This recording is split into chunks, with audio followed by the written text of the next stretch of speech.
Welcome to From the Editor with Larry Gordon, where newsmakers unpack the stories shaping the Jewish community. Okay, hi everyone. It's Larry Gordon with Esta Gordon here on Between the Lines, the podcast of the Five Towns Jewish Times.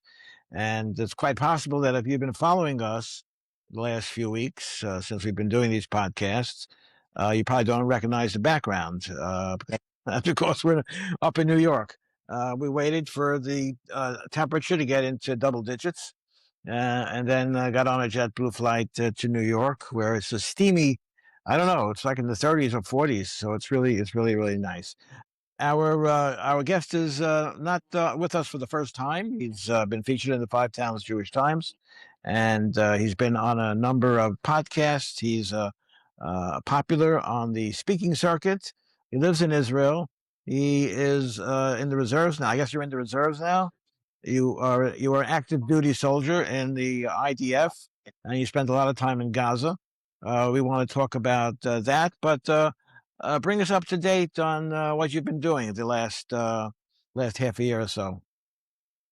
So basically, as you said, I've been in New York before then, and day after I returned to Israel, I already been in uniforms and straight away to Gaza. I've been in my house only like maybe 3 days, and the rest of the time I've been in Gaza. When I finished my time in Gaza for these 3 months, I just booked a flight for myself and just came here to speak. Let me interrupt you for a second, Adi. So I'm trying to understand it from a layman's perspective.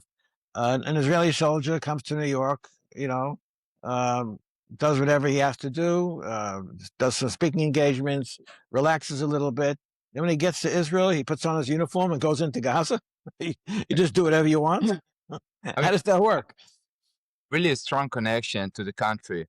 When I've been here in the Galut in the United States, and the moment I arrived, I said to myself, listen, I must do something for my country. I went straight away to Gaza, and the moment that I've been there, I fought maybe like 1 month, and after that the commander told us, listen, there's a deal, Hamas releasing all the hostages. So I'm very happy that I had the chance to be there in the celebrations in the hostages square and just celebrate with all my friends and all the Am Israel, their piece of the hostage. Yeah, we were in Hostage Square. I think when were we in Hostage Square?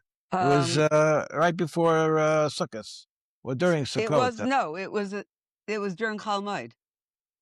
During Chol Moed Sukkot. We went there. Yeah. It's right near the Shukah Carmel, isn't it? Hostage Square. Right. That's how I ended up in Shukah Carmel. First, I went to Hostage Square, and then I went to Shukah Carmel. But that's just to get a little bit of orientation of the different parts of the country, because we're not that familiar. But I know one is near the other, and it was really at the very end when the last hostages were being let out. I think. So let me back up a little bit. I get the idea that a soldier in the Israeli army is always a soldier in the Israeli army. You never stop serving. Is that accurate? And you have a unit, and your unit, they're always together, and your commander knows when you're in the country or out of the country, when you're available for service, when you're not available. Is that how it works? Yes, they know everything, and basically they called me also to join them this week, but I told them, listen, right now I'm in Shlichut, I'm doing something really important out of the country for Israel, so unfortunately I can't be with you, and the war right now it's pretty relaxed, but when there's a war, I'm like the first one to go in. So now I think but that's because you're in the reserves. Yes, right? Exactly. If you're an active duty soldier, you can't come and go whenever you want. If you're active duty soldier, you can't even go outside of the country. You need to be in the IDF. Right. I understand that. So how old are you now? You're about 30? 30? 20? 22. Oh, you're 22. All right. So how am I supposed to? I don't know. First of all, I only see half your face on the video. I'm sure. So you're only 22. Wow. So you're 22 years old. And I remember you told me when I first interviewed you that you as a teenager you went to yeshiva, right? Yes. Tell me about that. At what age did you go to yeshiva, and where, and what yeshiva? So I grew up religious. So Basically, I grew up in a house being religious. My mom still keeps Shabbos. All my family keeps Shabbos. So I grew up in yeshiva until the age of 16, and I've been also a pro basketball player. So for me, just to practice every day until like 1 a.m. and get up in the morning 5 a.m. to put filling on, it was really difficult as a teenager. So So I said to myself, you must have given up the basketball.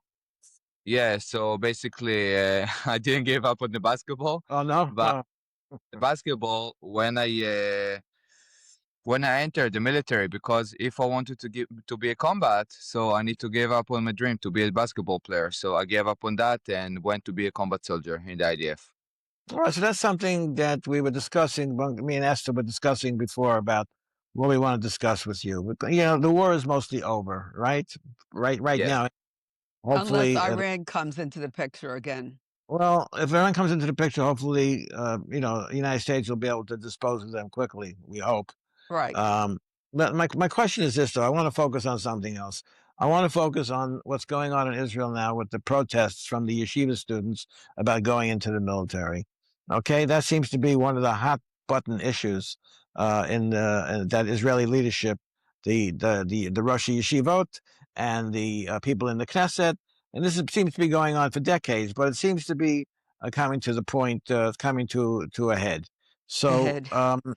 what's the solution to that issue? Should yeshiva boys stay in yeshiva and have nothing to do with the military, in your opinion? Or should they serve on some level in the military? I think we all should serve because it's really important. We have the country, and in my opinion, to learn Torah is not an excuse for that. I have picture of myself and also a lot of my friends. They've been religious inside of Gaza, inside the war zone, and we still kept the traditional stuff, even on Sukkot, Hanukkah, and we put in tefillin every day. And we learn in Torah, and in the same time, we fighting, we killing terrorists in the same time that we put in the tefillin on. So in my point of view, you can do a lot of jobs in the IDF that not even come up with being a combat, and you have office jobs, but you have a lot of places that you can just donate from yourself to be in the IDF. Yeah, but from the perspective, the point of view of the organized yeshiva system in Israel, the impression is created that once you go into the IDF, you're going to stop being observant. You're going to stop being religious.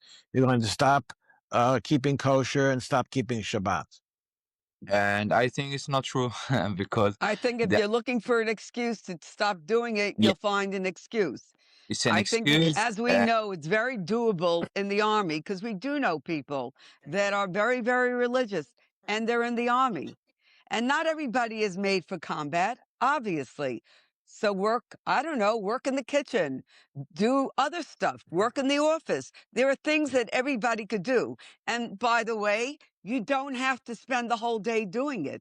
Just to ignore the fact that, oh, we're learning. Nobody is learning 24 hours. And if they are, then they shouldn't go. You're right. So, The very few that are. Esther, if your children were of the age of serving in the I IDF and said we I lived in wouldn't want Israel, them in combat if that's not what they're able to do. But there's well, other things they can listen, do. Esther, Adi wasn't born ready to go do combat. They trained him how to do combat, right? You weren't born Not that way. everybody, you know what? Not everybody is able to be trained to be in combat. Let me No, put it that way. tell you the truth, speaking for myself, I'd be afraid. I know that. I wasn't going to but say that. listen, I went through. I wasn't in Vietnam, but I was of the age I could have been drafted. And I know people that served in Vietnam. During the Vietnam War. You ever hear of Vietnam, Adi? I heard about Vietnam, and I think Very bad war. it's all about the mentality. And there's some people that they're not going to be in a combat, and there's some people that it's all about the mentality. Okay, True. so what is the right compromise? Is there the leaders of the yeshiva world believe that the boys have to be in yeshiva 12, 16, 18 hours a day, and any compromise on that is destructive. And then there's the whole Hesta yeshiva system, which has Torah learning and military service. Exactly. I'm But totally agree. Well, look at you. protesting. Look at you. You told me in your. I don't know where you're at today, but as long as we're talking about it, you told me that when you grew up and you went to Shiva, you were religious. Did you stop being religious once you entered the military? No, it No, was once even he before went and then. played basketball, What did it you have wasn't to the give up? military. What did you have to give up? Because what were you influenced by mostly once you joined the IDF? Let's put it that way. Um, I think in the IDF, we have people coming from all over. I have friends, they've been religious. We have Muslim friends. We have Druze. We have people coming from all over. You see, in all the cultures in the same area. Because in the IDF, what's special is that, you have people coming from all over the state, all over Israel, just to serve in the IDF. And that's the perfect example of kibbutz galuyot, that we all different, but in the end, we have the same mission. So it doesn't matter if you are religious, non-religious, Druze. We all fighting for the same mission. Okay, so what is the status of the reserves now? There's still obviously a big presence in Gaza and in the north. What is the status right now, and what are you expecting over the next couple of weeks and months? So basically, we're still in Gaza, as you saw. We're beyond the yellow line. We How must take. how many troops are in Gaza still?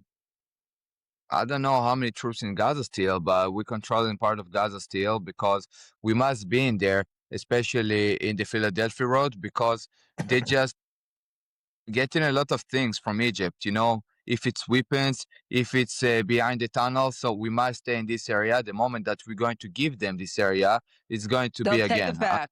October 7th. And we just staying in there. And right now they just opened again, like the road to Egypt. And the war is pretty relaxed, and I hope also that Hamas is going to be eliminated, because one thing that we didn't succeed is just to break Hamas, that is still on control over the government over there. And I think it's really bad, because this is all about the education over there. If you just educated the kids from young age how to be a terrorist, it doesn't try it. Imagine it's sending your kid to school to learn how to shoot people, how to hate people. It's not making any sense.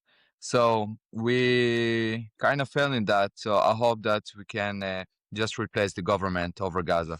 I know I'm jumping around a little bit, but when you were in Gaza, how long were you stationed in Gaza? How much of a consecutive period of time during the war were you in Gaza? Wow, I think like 1 year and a half, to be honest.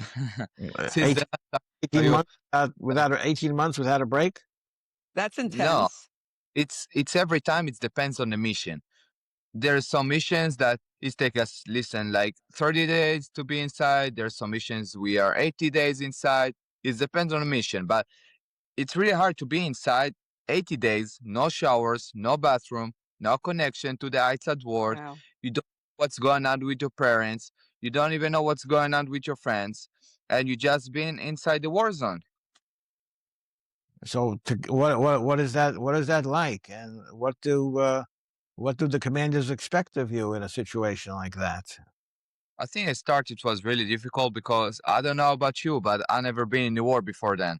And I've been only 18, 19, such Wow. a old. And in this young age, to be inside the war, it's really difficult, because you don't know what to expect. But I'm sorry to say that, but after a while, you're just getting used to be inside the war. Like another It's day, like, Gaza. It's like you're going to swim. First time, it's going to be hard. But after a while, like you're just getting used to it. So I think that's what it. So you what become is numb. Yeah.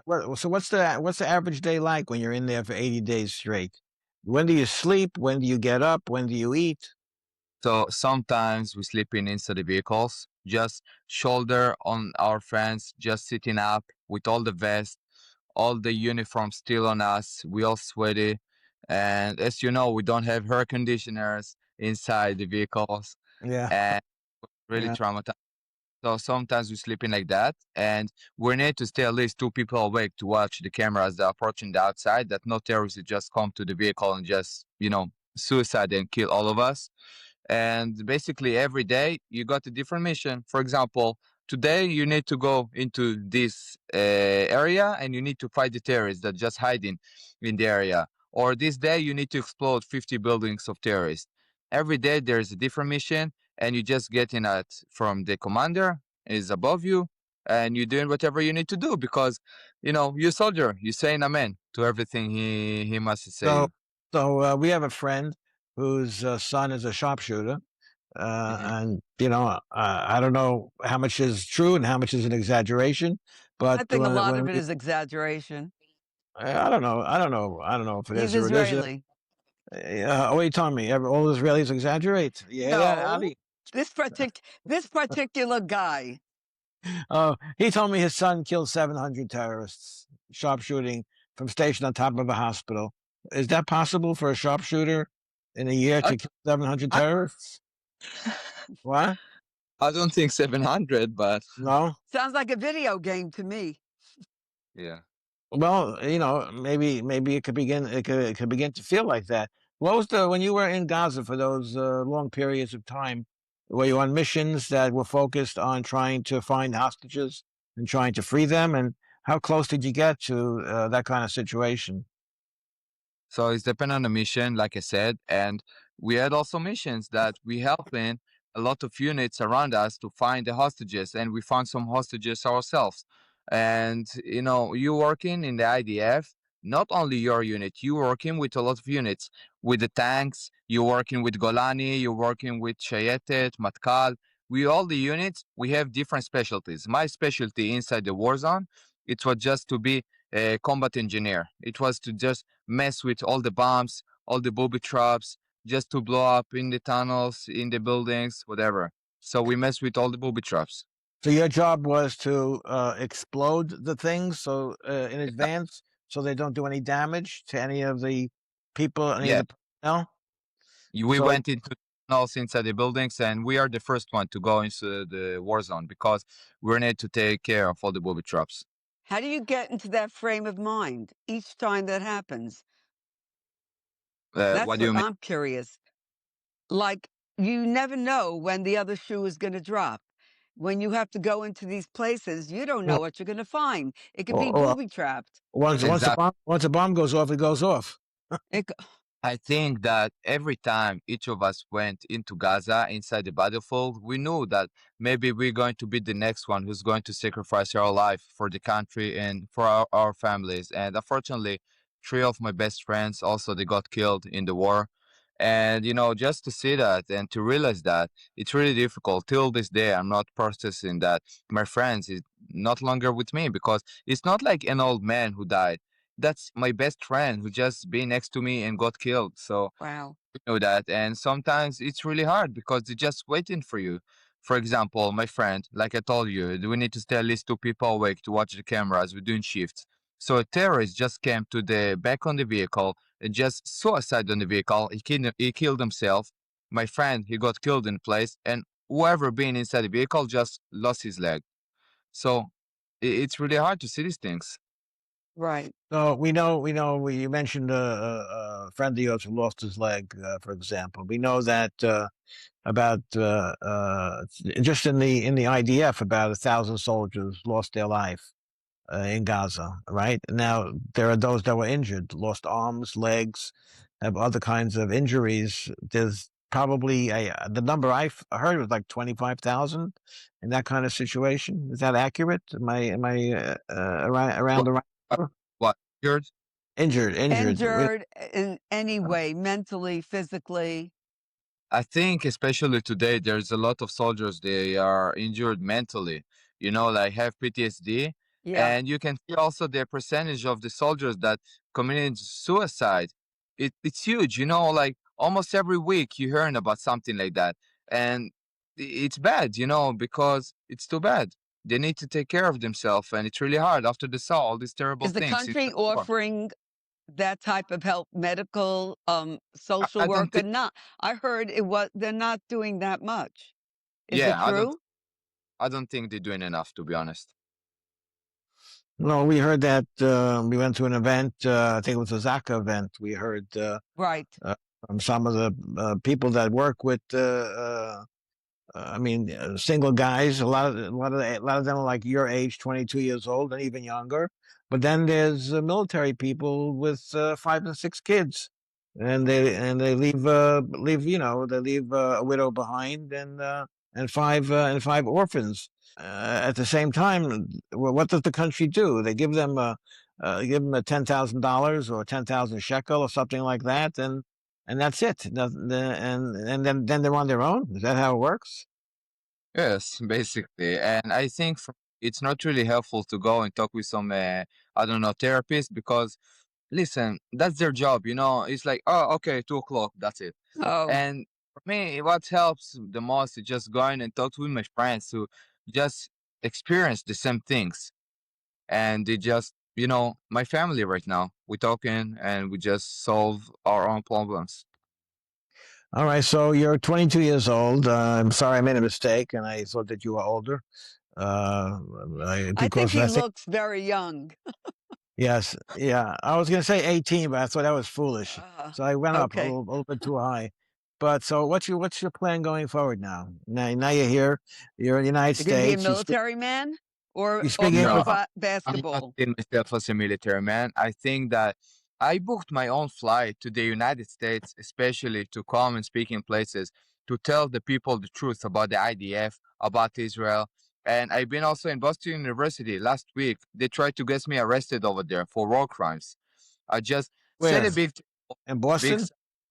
in Boston University, big sign. What happened? I'm explaining. Oh, okay. Go ahead. I At a big table, big sign, I'm an IDF soldier, let's speak. And people came to me with the masks and start cursing me, yelling. And there are some people also that they're interested in having conversation. But after that, I came to speak only with the Jewish people on Hillel program. And outside the place, the room that I was needed to talk, waited for me hundreds of protesters with my pictures and arrest Adi Karni for genocide in Gaza. And they almost broke the windows over there and they went crazy. They went But crazy. they get paid for that. These I are mean, I people don't know. these I'm people guess. don't know a thing. They're literally Yeah. giving your picture. They're getting paid. They're not sitting there in sub-zero degrees because they feel anything. It's a job. Yeah. Didn't you, Adi? Didn't you do that last year for Naki in the Long Island Railroad Station? Yes, we did the same thing. So Right. especially also to do it. And I will tell you, unfortunately, it's really hard to convince someone that just believing in something that he saw on social media to believe in something else. But at least we have a good videos out of that. So what do you're a young guy, you have a great life ahead of you, you have a important experience behind you. What do you foresee happening if to you personally in the next year and to Israel in general in terms of the ongoing struggle? I think that's our generation, my generation. These people, they did everything. They're brilliant. And I really hope that we're going to have a bright future ahead of us because no one believed this war is going to happen. And our generation, the smartphone generation, is going to save our country, our people. No one believed in that. And I think we have a bright future for the country if my generation is going to be the one who is going to control after that. And I think for myself, listen, I'm not in a rush. Like you said, I just been inside the war. I'm 22. I'm not in a rush to go to university, to work, to have kids, the rest of life. You know, I don't see my life like that. So right now I'm going, I'm meeting people, I'm saying the truth. That's really important for me. And I'm enjoying that. I'm enjoying to talk to people and to make conversation about this topic because the truth always wins and I'm Israel Chai, always. Okay, so we have another 5 6 minutes to go. I want to just stay on the same subject that we wanted to focus on originally is the struggle between being dati and becoming a little more of a chiloni, and the struggle, a tug of war in the military. Something that I don't think gets talked about enough. Maybe it doesn't have to be talked about enough, but something that's always curious. I was always curious about is, I mean, there was 5,000 young people at the Nova Festival. It was a Shabbat morning. It was Shmini Atzeret. It was Simchat Torah, and I've met all kinds of families that had their children there. I met families where the kids had long payas, but somehow they ended up at the Nova Festival on that Shabbat morning. We met one guy. I don't remember his name. I do remember his name, but I'm not going to say his name. But he lived in Othniel. He had 12 children, and Four of them were there. yeah, four of those boys were by. This is a Dati family from Othniel near Hebron, and four of the boys were there. Two lost their lives. Two were killed, and two managed to escape. But I mean, what is it that's going on that makes such a mixture in a family? I mean, maybe we're just naive living here in the diaspora in the galut. We're just, I know there's a great deal of diversity in families here too. I'm not, I'm not, I'm not crazy naive. I'm just naive, not crazy naive. But there's all kinds of people in different families. But what was it about the Nova Festival that drew 5,000 kids there on a Shabbat Chag morning? Can you get in more specific in your question? Like, Were you thinking about going to the Nova Festival, or were you in the military at that time? I don't really like these parties, but if I do like these parties, so I'll go because it was really a big party and I understand why they're going, and there's still people going to these parties. Were you thinking about going, or did you go? No, because I don't really like these parties, but I think a lot of people they really like these parties and they're going to celebrate just You, in the woods, not something rare. It's not Right. like in the Nova and that's it. There's you, people going every week to these parties. It's really common in Israel. but you It was didn't like the. common in America years ago too. We had Woodstock. Yeah, I understand why he's saying, please, it's very general, your question. In each family, there are different kids. You have, some kids are going in one direction, some kids are going in the other. They were adults, a lot of them. They're not 10-year-olds. They were 18, 20, 22. And at that point, you have no control. I'm just what I'm bringing up. I'm curious about the diversity within one family, for example. Okay, you could have kids with black yarmulkes and long payas, and then kids that will go to a music festival on the Chag in the morning, on the Shabbat in the morning. So I'm just trying to get trying to. I'm struggling with it for a few years, trying to understand it. So I just don't have a clear picture of it yet. Did you see the? Speaking of bad music, did you see the halftime show in the Super Bowl? I saw that. You did see that? You were Yes, in he said Israel he still? saw it.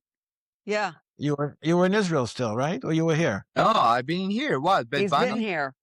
Bad. You ever hear of Bad Bunny before? Of course, I traveled in South America. But you heard of him before last week? What do you mean? Of course, he's the He's most popular singer. 22. He's not you. I heard of him. I never heard of Bad Bunny, I know you before. didn't. I heard of him, and I always thought his music was not music, and what he did was not Honest- musical. uh, In fact, What it is was very Adi? lewd and Adi? disgusting. What you like his music? Adi, what do you? Yes, we as an Israeli, we really like his music. That was music? There was not one song. Listen, I'll tell you what. In South America, they have sorry for the word, but it's a sex culture over there. You saw also the performance, what they did on the stage. Yeah, it was all in The Spanish. performance was really coming after America. Even though you don't understand what he's saying, that's what he was saying. And I Yeah, say, you don't like America? Get the heck out of here. yeah. I mean, in Israel, the I'm trying. culture I'm, similar sta- I'm starting to America. understand the Nova Festival better after the halftime show. That was just bad. It was just bad. We've seen good halftime shows over the years. And I heard someone say on the radio this week that it wasn't just the halftime show that was bad. The football game was bad. That was terrible. So there was a terrible combination. So what's your so you like speaking for audiences representing the IDF on college campuses and in Yeah. So synagogue? right now, it's not like I'm going to university or something, but I really hope that in one day I'm going to speak somewhere and I'll get noticed by someone and they say wow, this man is really speaking straight up. I want him to be part of my organization. I want him to come and speak to my organization. I want him, I don't know, to represent Israel as a speaker around the world or something like that. And I really hope that one day, it will come. It's all about opportunities in life. Where did you learn to speak English so well? I think I asked you that once before. I don't Yeah, remember you told me. I can again. So I traveled the world and speaking in places. I spoke in Italy, I spoke in Netherlands, I spoke all over the United States. So when you're speaking, you have no other choice and to learn the language. I'm not So, going to speak Hebrew and someone going to translate that. so what languages do you speak besides English and Hebrew? And Spanish. You can speak Spanish, like Sí, Bad Bunny. sí, como Bad Bunny. Yeah, yeah. Yeah, I understand that. So we're going to put your email address on the screen and your cell phone number if you want. We'll put that on there too. So if anyone wants to contact you, so you can come speak to their group as a IDF soldier, now in the reserves. And, we reach the entire world with these podcasts. So I don't know. Maybe you'll get someone to contact you from, Switzerland or from Chile or Honduras or one of those places. But Ecuador. yeah, well, listen, the world's a big place. But it's great to be in touch with you again and to find out where you're up to. Who did you play basketball for in Israel, by the way? Apoi Jerusalem. How long were you with that team? I've been till the age of 18, basically. I played in the young things, and after that, I moved to the adults, and then I quit because I was a combat soldier in the IDF. And who's the Israeli that's playing in the NBA now? What's his name? Danny. Then, yeah, What's his name? Danny Avdia. He's an all-star, by the way. Yeah, he's only going to be in the All-Star game. So they follow him in Israel. They're excited about him being in the NBA. Very, very. Listen, he represents Israel. That's right. That's fantastic. And Yeah. what about the bobsled team in the Olympics? How are they doing so far? I'm not really following them. Listen, the Israeli teams, they're really bad in the Olympic Games. I'm not really following that. Well, I know that their place got broken into the first night of the Olympics. Someone should have told them that when they're outside of Israel, they have to lock the door at night when they leave their apartment. Anyway, Adi, it's great to be back in touch with you again. We'll get your email address and your phone number, your cell phone number, and we'll flash it across the screen. And Oh, any other comments before we close up? No, listen, I understand what Adi's saying. I think the pride that this new generation showed for Israel shocked everybody. We didn't know that the 18-year-olds, the 20-year-olds would do and accomplish so much after October 7th. It's just amazing. And big yashikayach. I'm very happy that you had the opportunity, that you had the time to join with us. And it's Friday here, so Shabbat Shalom. And Shabbat shalom. we'll be in touch. be in touch. Shabbat Shalom.